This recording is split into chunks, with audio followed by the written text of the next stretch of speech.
October marks Domestic Violence Awareness Month. In Collier County alone, more than 1,600 domestic violence reports were made last year. At the Shelter for Abused Women and Children, they offer a number of resources to help victims. Wait News anchor Nicole Gabe explains why one program is saving lives. The moment Jackie Lopez picks up the phone, hello, is this Sally?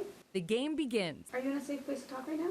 It's a huge game because I'm playing with their safety. She's part of the Shelter for Abused Women and Children's Intimate Violence Enhanced Service Team, also known as an Invest Advocate.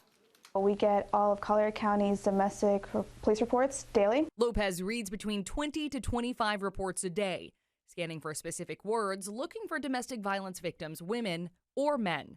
Then she'll make contact with the victim through the Invest text app or by calling through a safe line. Are you safe? If they say no, then we go ahead and start safety planning right there. If they say yes, then we go ahead and figure out what resources we're going to provide to them, what they need. Lopez credits her background in law enforcement for staying calm and identifying warning signs. I make sure that I pace myself. I ensure their safety is priority. Before the shelter, Lopez was a police officer at a local Southwest Florida agency, but says the Invest program gives her a greater purpose. I would leave cases that night, go home, and not know what was happening once that door closed. And so I needed to do more. I no longer have to write the reports, I get to read them. Linda Oberhaus, president and CEO of the shelter, calls it a life-saving program. For example, if a woman is strangled, if she's battered while pregnant, if she's threatened with a weapon, if he says he's going to kill her. In many cases, these are the women that are being killed in these relationships. And so when we see those things identified in a police report, that's when we make immediate contact with the victim. Oberhaus says the goal is to educate victims on resources and get them out of a dangerous situation. It's really the shelter that's has the ability to save their life. And Lopez does just that.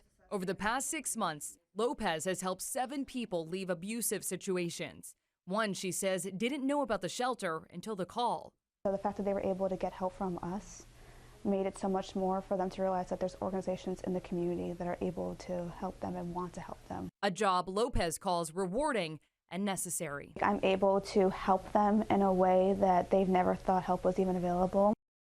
The Shelter for Abused Women and Children have a number of resources available for victims. Now, this specific shelter is just one of many across our area. We have listed a number of resources on this story over on winknews.com. You'll head to the story and you'll see at the bottom we have a list of resources here for you. Southwest Florida for domestic violence and human trafficking survivors, this is all for you. You can find it here. Now, survivors can also contact the domestic violence hotline. That number is 1-800-799-7233. Again, you can find all this information over on winknews.com. Back to you.